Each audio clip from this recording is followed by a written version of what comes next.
Ils vous ont menti sur à peu près tout. Ils vous ont menti sur les masques. Le gouvernement vous a dit qu'il y avait des stocks, mais qu'ils étaient inutiles. Puis qu'ils étaient indispensables, mais qu'on n'avait pas de stock. Ils ont fait mentir les chiffres en brandissant chaque jour un nouvel indicateur toujours plus anxiogène.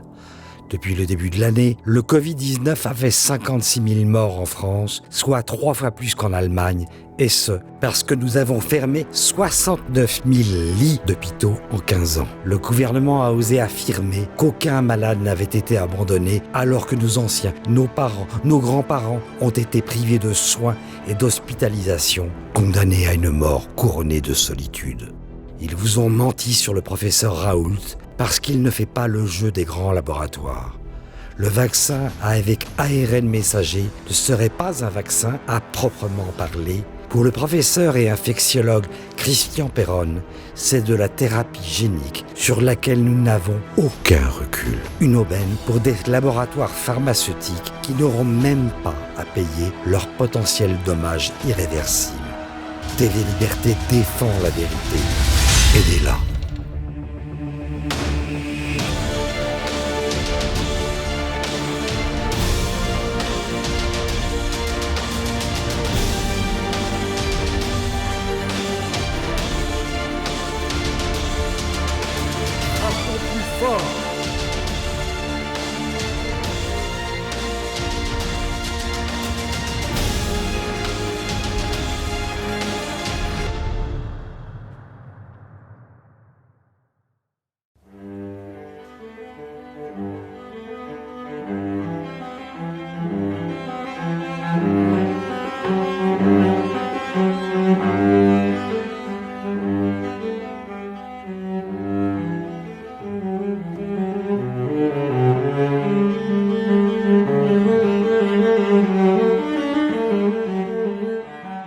Chers amis de TV Liberté, bonjour. Nous avons la joie de recevoir ce matin Marc Obregon.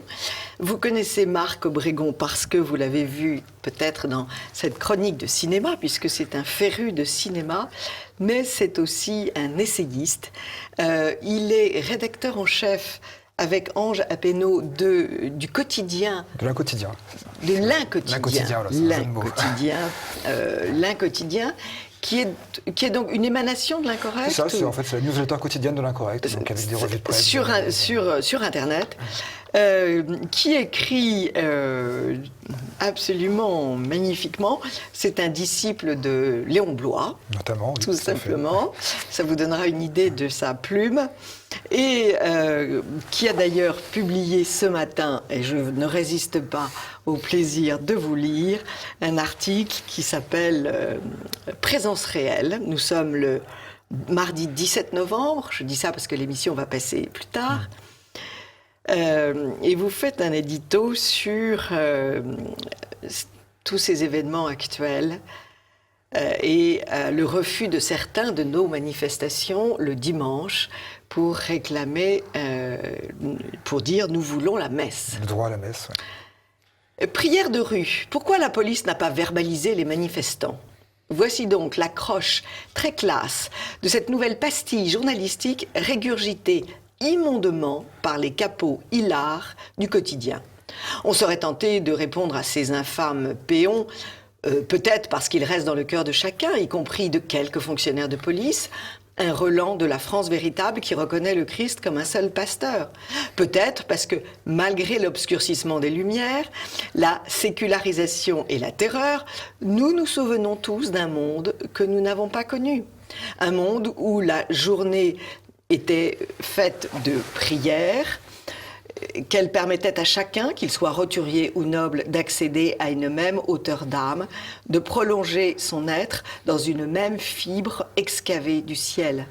Un monde où être français signifiait encore contempler en face l'abîme du Paraclet et chaque jour être rédimé par la présence réelle du Christ. Et vous continuez, et vous devenez violent. Vous devenez l'invisible, ça ne se monnaie pas, l'invisible, ça ne se transforme pas en appli. Tout au plus peut-on s'en moquer et tenter de faire comprendre à la cohorte des pourceaux qu'il s'agit là d'une tradition primitive, peu compatible avec la République des avaleurs de sabre. La seule transcendance dont ils sont capables, c'est probablement ce moment où leurs petites entrailles convolutées se contractent et relâchent, sans crier gare, un bol intestinal fermenté par leurs sucres impies. J'avoue que cette prose nous venge un peu d'un certain nombre d'infamies et de sauts d'injures qu'on nous verse sur la tête. Alors, ce qu'il y a d'amusant, c'est qu'avec ce livre, donc, contre les enfants du millénaire, chronique d'une chute perpétuelle, c'est publié chez Nouvelle Marge, qui est une maison d'édition lyonnaise. C'est ça, tout à fait. C'est un livre qui a été publié il y a une petite année. Ouais. Vous dites tout à fait que, dès le départ, que pourquoi d'abord... oui, vous ne voulez pas hurler avec les prophètes de malheur, en moins bien. Parce que des prophètes de malheur, il y en a eu beaucoup, des prophètes, surtout ces derniers temps. Mais vous parlez souvent de Muret, Philippe Muret. Mais vous le faites quand même. Alors pourquoi ? C'est vrai qu'à la base, moi j'ai été beaucoup inspiré par Philippe Muret, par Baudrillard, évidemment par Léon Bloy qui m'a quasiment tout appris. Et c'est vrai que quand on se lance dans l'exercice pamphlétaire, parfois on se demande à quoi bon passer après eux, à quoi bon passer après des véritables prophètes finalement, qui ont des intuitions philosophiques. Votre modestie vous honore. Oui, c'est une modestie, mais c'est aussi une façon peut-être de remettre en perspective, vraiment l'exercice du pamphlet, parce que c'est vrai qu'on se dit, voilà, un pamphlet de plus, à quoi bon ? Le pamphlet, c'est toujours un peu considéré comme décliniste, finalement. Mais finalement, je pense qu'ajouter sa voix à des voix préexistantes, ça permet de créer une dialectique et d'aller finalement à rebours de cette modernité, et du coup de repenser peut-être un peu le monde malgré tout, avec l'aide donc de mes illustres prédécesseurs, et peut-être d'inspirer d'autres gens après. Donc malgré tout, le verbe pour essayer de sortir de la sidération, c'est quand même important, pour essayer de retrouver le sens contre la sidération du modernisme et de technologie. Vous dites aussi que vous voulez réenchanter le monde. On peut le chanter, on peut en harmoniser les pénibles basses fréquentes comme les trilles hystériques. C'est joli ça comme but dans la vie. Oui, je pense qu'on est effectivement dans un monde qui est un peu à basse température, si vous voulez, qui est un monde qui s'est durci, qui s'est minéralisé. Pour reprendre la dynamique guénonienne, c'est un monde, le fameux solvay coagulat des alchimistes, dissoudre coagulé. L'air technique est vraiment... Et des francs-maçons. Et des francs-maçons, tout à fait. L'air technique est vraiment dans ce double mouvement qui est donc dissolution, coagulation. Donc c'est un monde très froid, très minéralisé. Et je pense qu'effectivement, il faut lui donner un peu de transcendance, de hauteur, et donc retrouver par le verbe une sorte d'aspiration vers le sacré, tout simplement. Alors comment est-ce que vous êtes tombé dans cette marmite de la contestation ? Je pense que c'est tout bêtement grâce à mes lectures, en fait. Je pense que c'est vraiment mes lectures, notamment ma découverte. Alors, où avez-vous, quelles études vous faites ? Où avez-vous trouvé ces lectures ? Qui vous les a indiquées, vos maîtres ? Je viens à la base de la philosophie. Donc, j'ai commencé par la philosophie, j'ai commencé par les présocratiques, qui m'ont beaucoup inspiré, où j'ai vraiment trouvé une pensée très pure. Fac ? Tout à fait, à la fac, tout simplement. Et ensuite, je me suis vraiment tourné vers le XIXe siècle, que je trouve fascinant malgré tout, parce que c'est un siècle de contraste. C'est vraiment le siècle, comme Muret l'appelait, le stupide XIXe siècle. C'est Daudet. C'est Daudet le premier. Fait, Daudet, oui. Mais on ne voit pas très bien pourquoi, parce qu'en fait... Bon, il avait beaucoup souffert, donc je pense que c'est pour ça. Sûrement, oui. Mais c'est quand même un siècle de contre-réforme. C'est un siècle qui réagit à la Révolution et qui met les points sur les i. C'est très intéressant. Et c'est aussi le siècle de ce que Muret appelait le nécrosocialisme, c'est-à-dire en gros la rencontre finalement d'un côté d'un occultisme qui est une façon de remettre de la spiritualité mais de façon artificielle, et de l'autre côté le début finalement du socialisme en tant que tel. Donc le mix des deux crée une sorte de fiction démocratique dans laquelle on est encore maintenant, je pense. Et donc c'est en rencontrant notamment la prose de Léon Bloy que vraiment j'ai eu l'envie d'écrire. Je pense que Léon Bloy m'a vraiment donné les armes pour me mettre moi-même à avoir envie d'écrire. Et puis alors, troisième question, ce livre est plein de transcendance, c'est un cri vers Dieu. Et vous écrivez que notre âge est dématé parce qu'il est sans Dieu. C'est une foi qui vient de l'enfance ou qu'est-ce qui s'est passé? En fait, pour moi, c'est très simple. Je pense que l'homme est une créature qui a la foi par essence. Je pense que quelqu'un qui vous dit qu'il est athée, en fait, il ment. Il se ment à lui-même. Je pense que l'athéisme n'existe pas. L'homme tient debout parce qu'il a la foi. L'homme s'est levé peut-être même parce qu'il a la foi. Et puis même celui qui dit sans arrêt comme Onfray, qui ne croit en rien, mais qui le répète à chacune de ses conférences, comme vous le signalez. C'est quasiment une crise d'acné à retardement, ce que fait Onfray. C'est presque une reconnaissance. Tout à fait, complètement. D'ailleurs, il y a un très joli livre une anthologie de citations de Nietzsche qui a été faite par Pierre Moguet il y a longtemps, il y a 20 ans. Et cette anthologie était parue chez Pierre-Guillaume Deroux, chez Laurent, non, chez Lafon, pardon, chez Lafon, et avec une grande préface qui disait bien que Nietzsche ne nierait pas aussi systématiquement Dieu s'il ne l'avait pas trouvé, avec beaucoup de preuves à l'appui. Donc voilà pour ceux qui nient de façon frénétique, comme encore une fois Michel Onfray. D'ailleurs, Nietzsche avait aussi une très belle phrase en disant que le christianisme avait augmenté la température de l'âme, ce qui est une très belle parole. Redites-le, c'est très beau. Que le christianisme a augmenté la température de l'âme, de Nietzsche. C'est très beau. Très beau, très très beau. Oui, il est beaucoup question d'âme dans votre livre.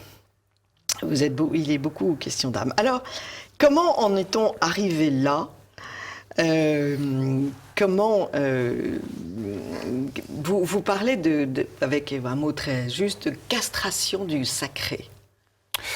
Sacré a été évacué. Oui, tout à fait. Oui, je pense que voilà, on est dans un monde qui, je pense que si vous voulez, l'appréhension première de l'homme par rapport au cosmos, c'est le sacré, c'est la mythologie, c'est la contemplation des mouvements cosmiques qui lui a donc inspiré la mythologie puis la religion.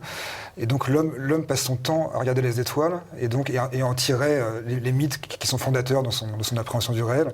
Et peu à peu, donc, ce monde s'est durci au fur et à mesure que la technique a envahi le réel. Et la technique, mais aussi donc les lois du marché, etc.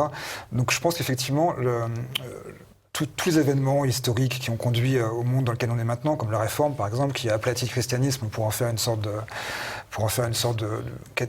christianisme compatible aux lois du marché. La Révolution française, bien sûr, qui a suivi la Révolution anglaise, qu'on oublie trop souvent d'ailleurs. La Révolution anglaise, elle vient avant la Révolution française, et elle a contribué à asseoir le pouvoir foncier déjà. Donc c'était déjà une façon aussi de couper le lien sacré entre le peuple et sa terre. Quoi. Oui, peu de gens possèdent leur maison en Angleterre. C'est ça, tout à fait, voilà. Et donc, évidemment... Vous avez tout à fait raison de le souligner, on ne le dit jamais. Ça. Oui, ça, il faut en parler, parce que c'était effectivement le début c'est l'horreur absolue. Le début de la dépossession, en fait. Ouais. Voilà.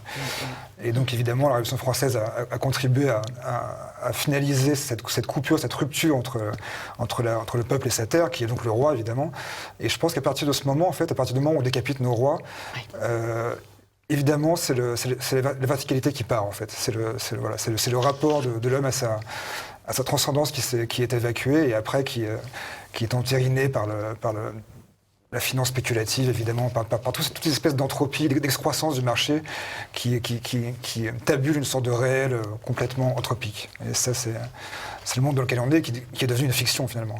On est actuellement dans un monde fictif. Oui, vous insistez beaucoup sur les dangers de la virtualité, l'inanité de la virtualité, c'est ça, qui fait que nous allons devenir des hologrammes. Oui, je pense que c'est déjà le cas, effectivement. D'ailleurs, on peut très bien voir actuellement... Mélenchon est apparu. Mélenchon est apparu en hologramme, tout à fait. Ce qui aurait beaucoup plu à Philippe Muret.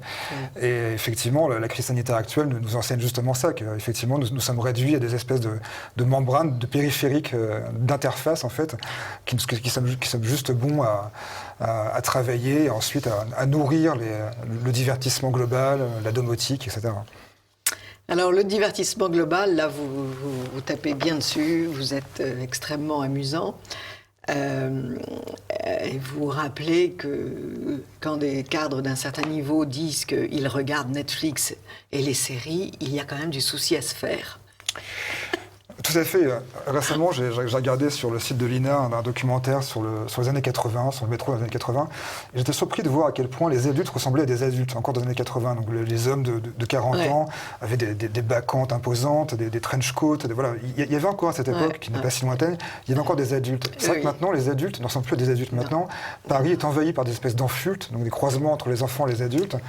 Et des enfultes, Alors, ça, c'est vous qui l'avez inventé. Le terme n'est pas de moi, je l'avais trouvé dans un sketch de Robin des Bois, figurez-vous, un très vieux sketch que j'avais trouvé, qui m'avait marqué à l'époque. Et bref, en tout cas, voilà. En tout cas, maintenant, devenir adulte, finalement, c'est presque considéré comme un pince-homme. Donc il faut à tout prix rester enfant, donc il faut à tout prix se divertir, il faut à tout prix contourner finalement les responsabilités. Et c'est vrai que maintenant, je pense que notamment le divertissement, notamment les séries télévisées, effectivement, empêchent les gens de grandir et finalement, et même de vivre. Ils vivent par procuration à travers des personnages fictifs. Ben oui, s'ils passent leur soirée à regarder Netflix, c'est sûr qu'ils n'ont plus le temps de faire grand-chose. C'est assez triste, d'autant plus que ça reste comme des feuilletons pour ménagères, globalement. C'est un peu plus joli que...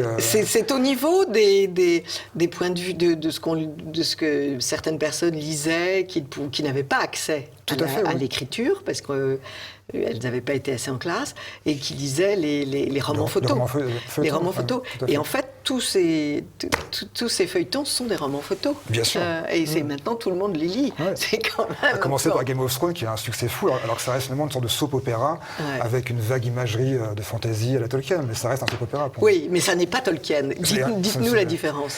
La différence, justement, c'est que pour moi, Game of Thrones, j'en ai très peu vu, j'ai quand même regardé par curiosité. Doucement, parce qu'on ne vous suit pas tellement vous dites de choses à la seconde. J'ai quand même regardé par curiosité Game of Thrones, et effectivement, le problème de cette série, comme toutes les séries, c'est que ça reste finalement une sorte de feuilleton pour ménagères, donc basé uniquement sur des dialogues, sur des personnages donc, dont on va essayer de creuser artificiellement la personnalité, histoire de susciter une sorte d'impression de réel.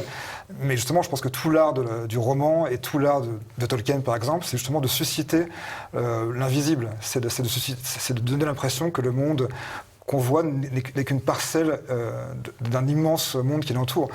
Et c'est tout le sense of wonder des écrivains britanniques, notamment de fantasy.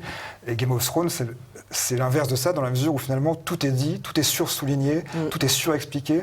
Et donc on est dans une sorte de petits feuilletons, en fait, basés uniquement sur des gros plans, sur des contre-champs, qui n'a aucune ambition esthétique. Et c'est pour moi le cas de la plupart des séries télévisées, voire même des films récents, en fait, malheureusement. Oui, absolument. Vous insistez aussi comme Solzhenitsyn, sur la pornographie. Et vous avez des termes très très violents et qui est à mon avis très exact. Il y a plus rien, tout est pornographique, plus rien de sexuel. Et il y a de la pornographie, mais pas de sexe. C'est tout à fait ce que disait le philosophe Yves Michaud en parlant de l'art, c'est que dans le monde du XXe siècle, tout est devenu art, donc plus aucun art n'est possible. Et bien c'est exactement pareil pour le sexe. Oui. On est dans un monde où finalement on nous intime d'avoir une sexualité épanouie, voire même perverse. Ah oui, c'est un impératif. C'est quasiment un impératif, mais du coup, en fait, en retour, je pense que les gens font de moins en moins l'amour finalement. Et c'est là tout le problème. Et la pornographie, pour moi, c'est simple, elle devrait être interdite en fait, ou au moins régulée. Je crois que d'ailleurs Poutine avait tenté de la réguler, et je crois qu'il avait eu des résultats relativement convaincants en travaillant avec les fournisseurs d'accès. Là, encore une fois, oui, c'est Solzhenitsyn qui le dit. Il n'y a pas besoin de mirador, c'est par la pornographie que l'on enferme un peuple. Oui, tout à fait. Et je trouve ça effarant que maintenant n'importe quel enfant ait accès en 3 clics à des scènes d'une violence extrême et d'une perversion extrême. Et je pense qu'on laisse faire, parce que les États pourraient faire quelque chose pour ça, mais on laisse faire, parce que c'est important justement parce que c'est une grande source de revenus. C'est une très grande source de revenus, bien sûr. Et je pense que finalement, ça sert effectivement le capital de fétichiser à outrance les corps pour nous habituer très jeunes finalement à ce que nos corps soient consommables, soient monétisables. Et vous insistez évidemment sur ce sexe complètement détaché de la procréation, ce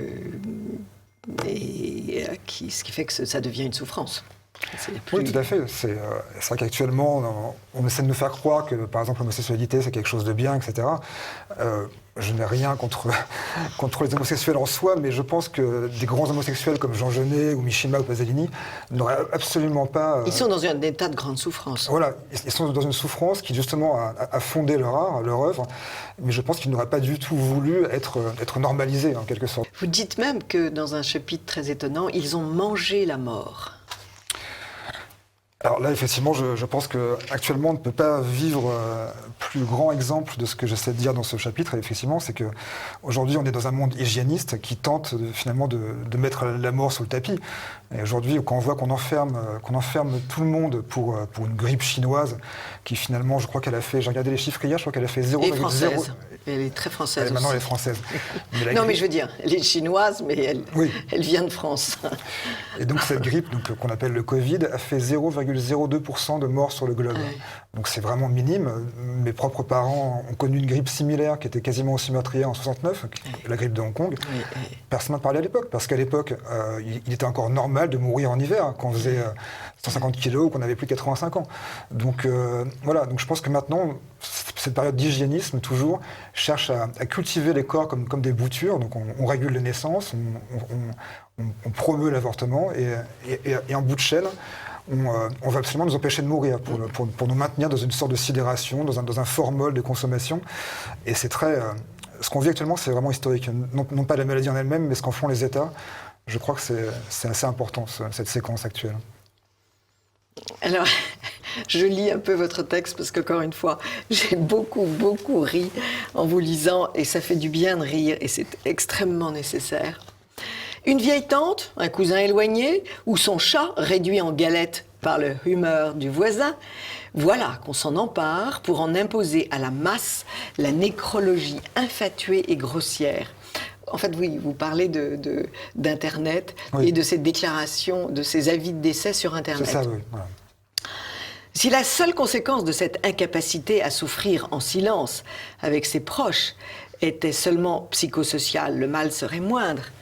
Il y a pourtant dans ce déballage infect une imputation métaphysique qui laisse entrevoir ce que sera le monde de demain et son rapport à une mort désacralisée comme servant seulement à engranger des likes et à composer un catalogue de bienséances désœuvrées, dessinant par l'encre une sorte de bigoterie dénouée de tout socle divin et formulée seulement dans la vase d'une empathie épouvantablement factice.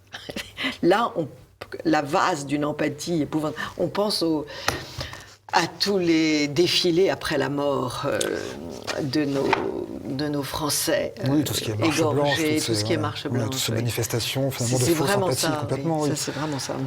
C'est même finalement la phrase « je suis Charlie » ou « je suis quelque chose », ça montre bien qu'on est incapable d'avoir de l'empathie à condition comment dire, si on ne commence pas par dire « je suis », en fait, on ne peut pas avoir d'empathie. Donc il faut forcément incarner l'autre pour avoir de l'empathie. C'est terrible, parce que justement, ce que nous enseigne le Christ, c'est que l'empathie devrait être tout le temps là, en fait, tout le temps comme un socle. Ouais. Donc théoriquement, on n'a pas besoin de dire « je suis » pour être empathique. Ouais. On l'est par essence.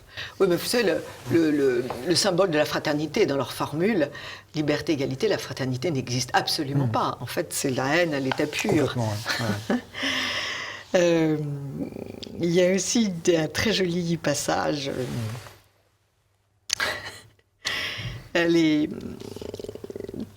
sur les trottoirs, le nombre de mendiants qui augmente. Et vous écrivez « Les mendiants sont les sentinelles du monde. C'est parce qu'ils s'oublient eux-mêmes, parce qu'ils sont leur propre excavation hors d'eux, qu'ils se transforment peu à peu en contrefort de la réalité. » Et puis les femmes sauterelles, hommes guenilles, tatoués mystiques aux yeux glaucomateux, paléo-humains à gratter comme les croûtes de l'infini sur la modernité. La modernité vous exaspère. Disons, j'en suis malheureusement le produit. Je pense que je suis malgré tout un être moderne, comme nous tous, comme vous, malgré tout. On est tous, et je pense qu'elle nous exaspère finalement pas tant que ça, parce qu'elle est aussi le produit de notre histoire, et de notre religion aussi. Donc en fait, je pense qu'il faut qu'au lieu Alors, effectivement, c'est un pamphlet, donc forcément, il y a une forme un peu exaspérée par définition, mais je pense que malgré tout, on peut tirer dans notre modernité des enseignements, notamment sur la façon, justement, dont malgré tout, la foi reste dans nos cœurs et la tradition.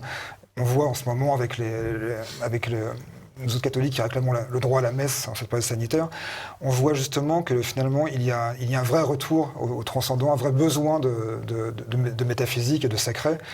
Et je pense que la modernité, finalement, c'est le contrepoint peut-être nécessaire à ce retour du sacré, à ce retour du...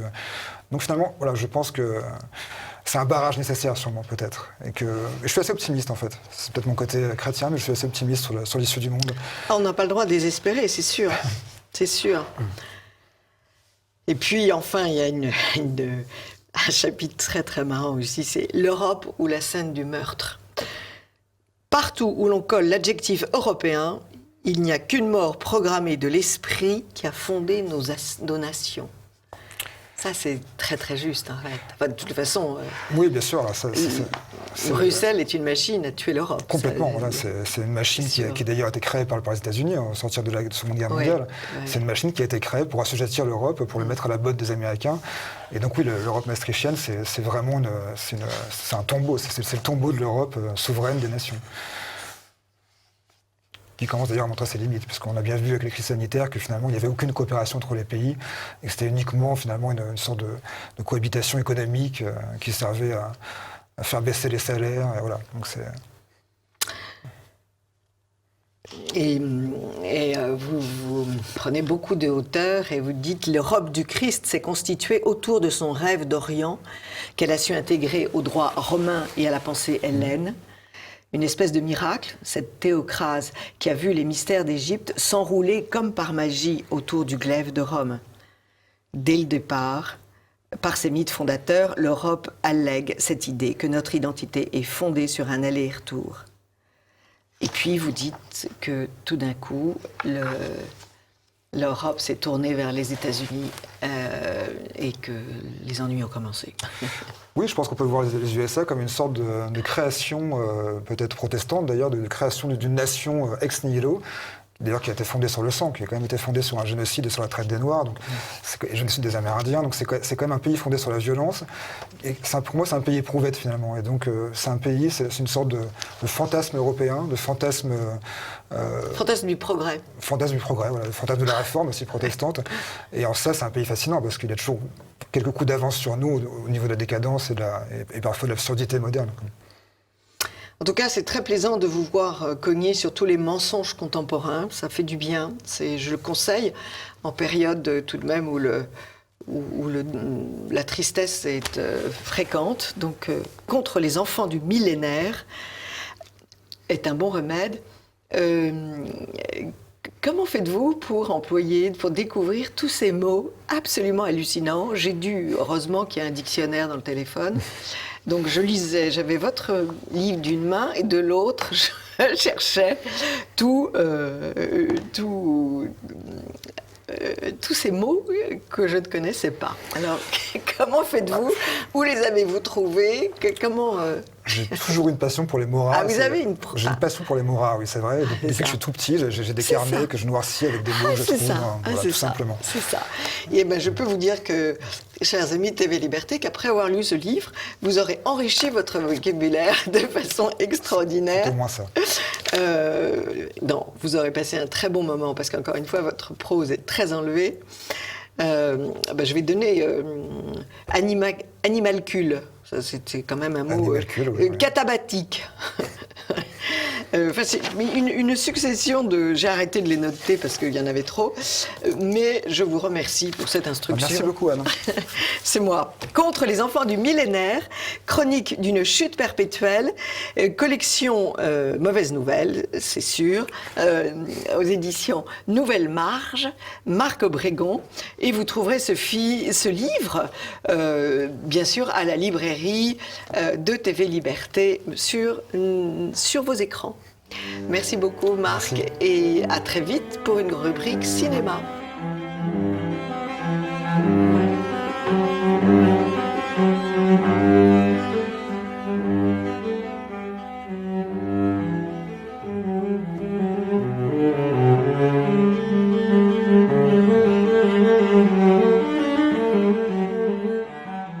Chers amis de TV Liberté, nous avons la joie de recevoir ce matin une artiste, Géraldine Hiller. Bonjour. Bonjour Anne. Vous êtes déjà venue nous présenter un joli conte que vous mettez en scène au moment de Noël, chaque année, au centre Mandapa, dans le 13e, métro Glacière.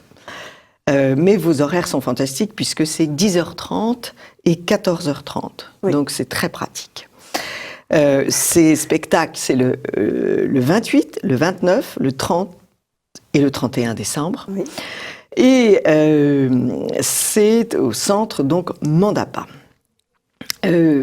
Votre spectacle s'appelle « Le violon chante et le loup court ».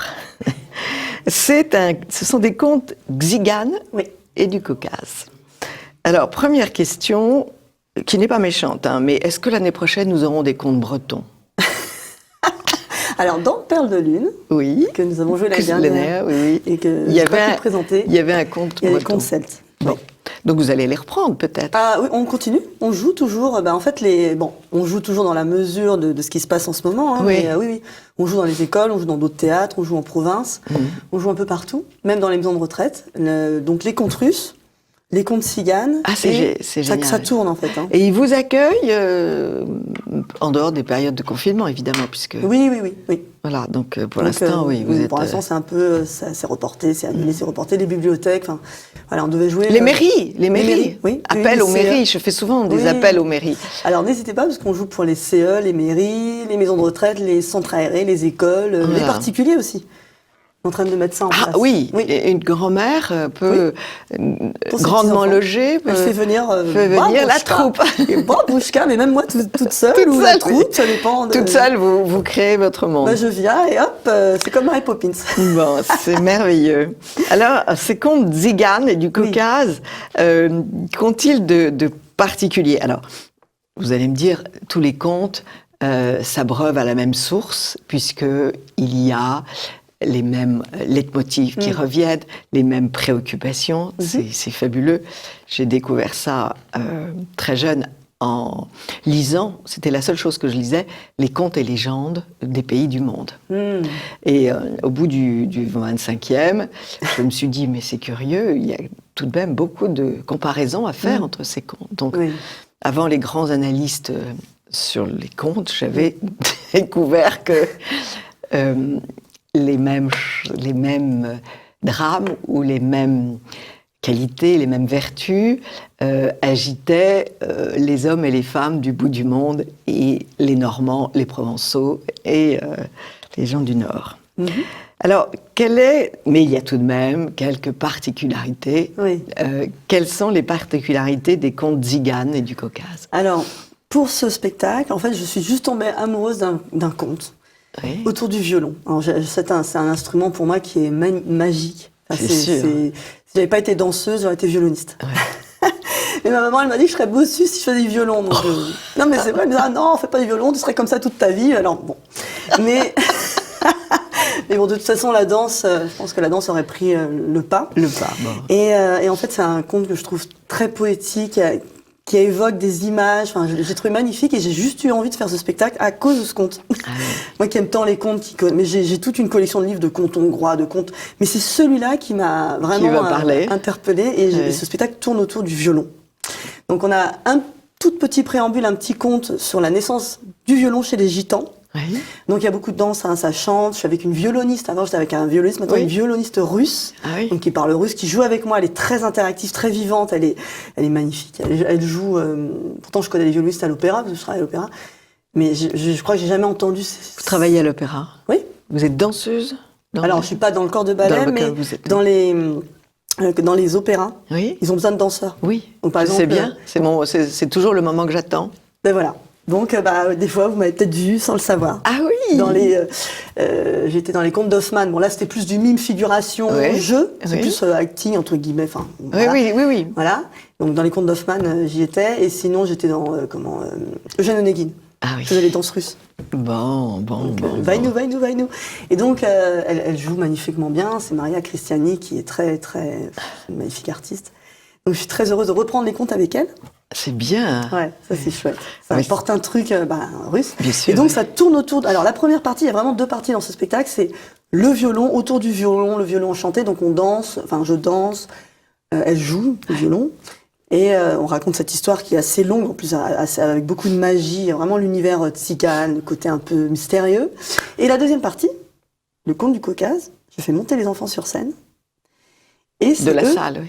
Voilà, donc je choisis 8 enfants. Donc il y a des petits personnages, des petits personnages, le loup, la truie qui est trop maigre, mais qui fait son footing pour faire son régime, enfin bon, des trucs comme ça.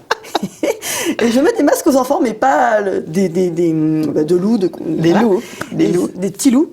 Et donc ma violoniste est très très importante aussi à ce moment-là, parce qu'on évoque Pierre et le loup. Pour le loup, Bien sûr, il est là. il est là. Et on fait jouer les enfants, c'est eux qui jouent la scène. Alors je leur chuchote dans l'oreille les petites répliques, alors c'est des choses très courtes, mais c'est eux qui mettent, et donc ça dure quand même une petite demi-heure ce passage, et voilà. Donc c'est vraiment le côté féerique, conte du début, toute la première partie, la première demi-heure, et la deuxième partie c'est les enfants qui montent sur scène. Qui jouent. Interactif. Oui. Vous allez faire naître des vocations. Peut-être, pourquoi pas. Et alors, comment est-ce que vous êtes, comment vous avez décidé de danser votre vie, comme dit Céline? Il faut danser sa vie.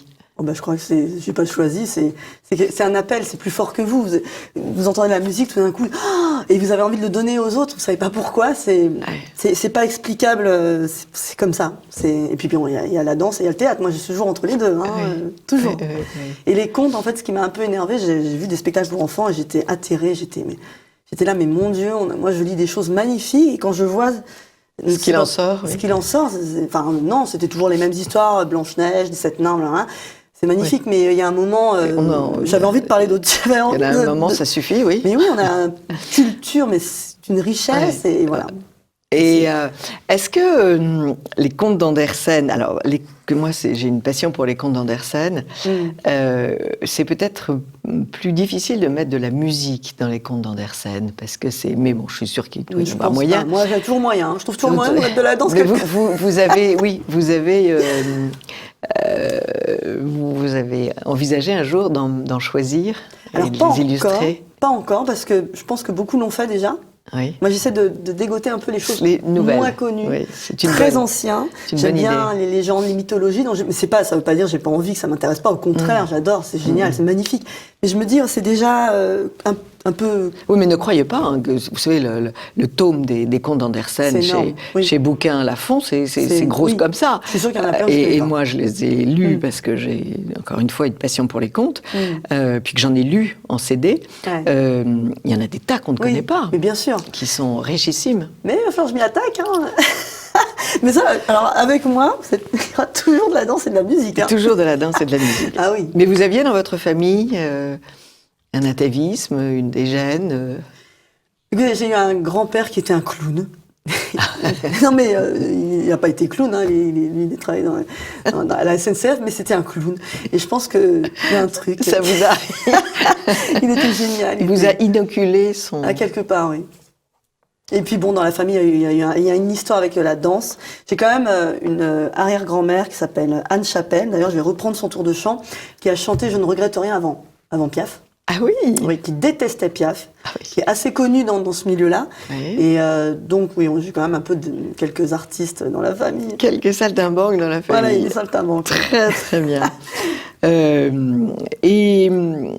Et alors, ce centre qui vous accueille, bon, Oui. métro Glacière, faut y aller, mais c'est au métro, donc c'est très bien. Oui, il y a des bus, métro, il y a... On se gare à une porte de Paris, Voilà. tranquillement, et Voilà. on prend le métro, surtout le matin. Oui, Surtout le matin. oui. Et alors, on fait appel aux mairies qui n'ont pas encore préparé leur spectacle, comme ça, qui voudraient bien proposer quelque chose à Oui. leurs concitoyens. Alors c'est pour Noël, mais ça se joue toute l'année. On le joue, nous toute l'année, jouons oui. toute l'année. Les contes russes, Tziganes. Bon, après, quand c'est Noël, j'aime bien rajouter des petites choses. J'aime bien évoquer, ou même dans les chants, les choix des chants avec les enfants à la fin. Une fois, on avait chanté Entre le bœuf et l'âne gris. Ça beau. Voilà. Bien sûr, On essaie oui. d'amener une petite touche de Noël, mais quand c'est pas Noël, Bien voilà, sûr. si c'est l'été, on va chanter autre chose. Quoi. Eh oui. Et des contes de Noël, vous avez essayé aussi? Alors j'en fais. Vous en faites aussi? Des contes du Moyen-Âge dans des marchés de Noël de reconstitution historique. Ah oui. Ouais, je fais ça à Nemours, je fais ça. Il y a des marchés de Noël. Vous avez tout fait. Hein. Vous avez une. Ah, je ne suis pas acrobate encore, je ne suis pas jongleur, jonglard des mots. Voilà. Vous avez un sacré abattage, surtout que vous avez une grande famille, Oui. des enfants. Maintenant, ma fille est plus grande que moi. Hein. Ouais. Et donc, vous avez beaucoup d'abattage. Je vous admire pour tout cela. Merci. En tout cas, prévenez-nous aussi quand il y a un spectacle en dehors de ces scènes, de ces périodes Oui, bien de sûr. décembre, puisqu'il y a toujours des grandes transhumances. Mais pour ceux qui ont la joie d'être dans la région parisienne, donc je répète, Centre Mandapa, 6 rue Wurtz, dans le 13e, au métro Glacière, le 28, le 29, le 30 et le 31 décembre à 10h30 et à 14h30. Merci beaucoup Géraldine. Eh bien, revenez nous parler de... Peut-être qu'un jour, je vous demanderai puisque votre amie est violoniste, elle peut venir avec son violon, Bien sûr. de jouer pour nous. Et comme ça, votre conte sera télévisé. Ah bah oui, N'est-ce alors, pas une bonne idée? c'est une très bonne idée. D'ailleurs, j'ai un ami pianiste avec qui je joue un autre spectacle. Oui. Ça s'appelle Réconciliation. C'est sur des textes poétiques français.